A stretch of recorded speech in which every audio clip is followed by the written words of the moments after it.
At almost 400 pounds, Erika struggled with low self-esteem and a verbally abusive relationship.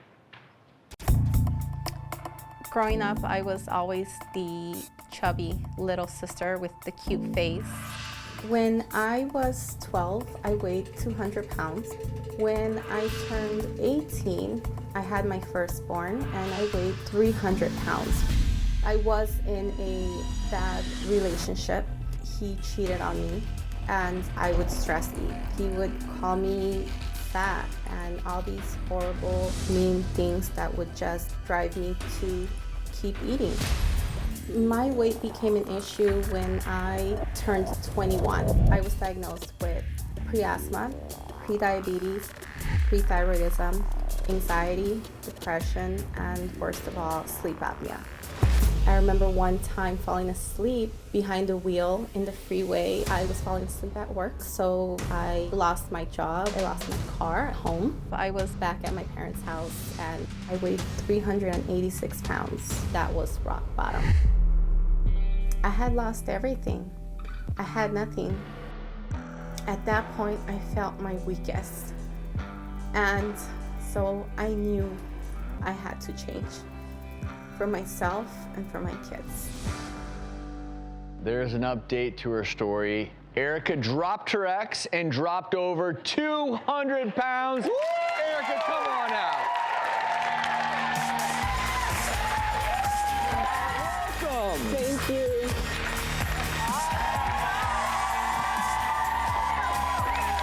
£221 pounds Erika has lost. Congrats. Wow, Thank you. what a transformation. Thank you.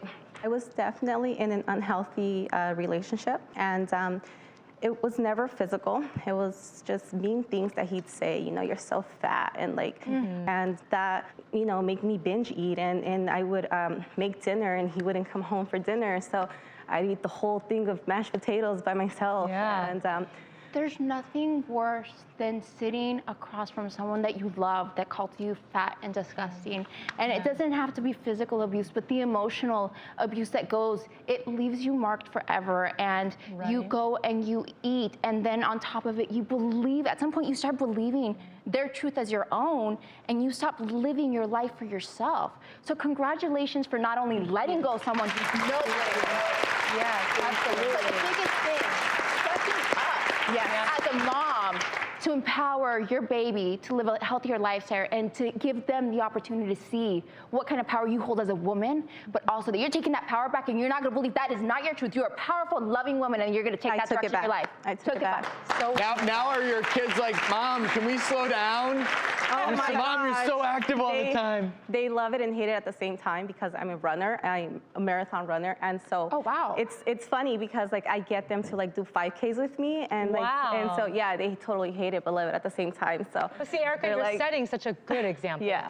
Every behavior is preceded by a thought. So if you have a negative thought, you're going to act according to that thought.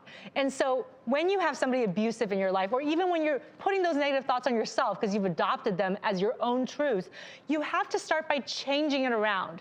And sometimes something simple, just an affirmation, saying out loud, no, that's not me. It's just a thought that I'm having, and it is not the same as I am.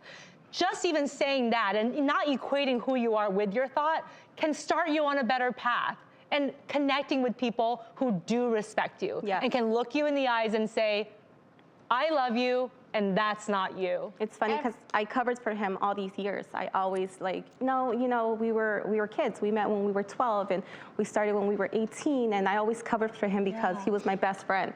But then I think about it, and I was like, well, he didn't think that I was his best friend when he did what he did. Don't treat your best friend that way. So I chose myself, you know? Good for you, and that's what your story is. You're a survivor.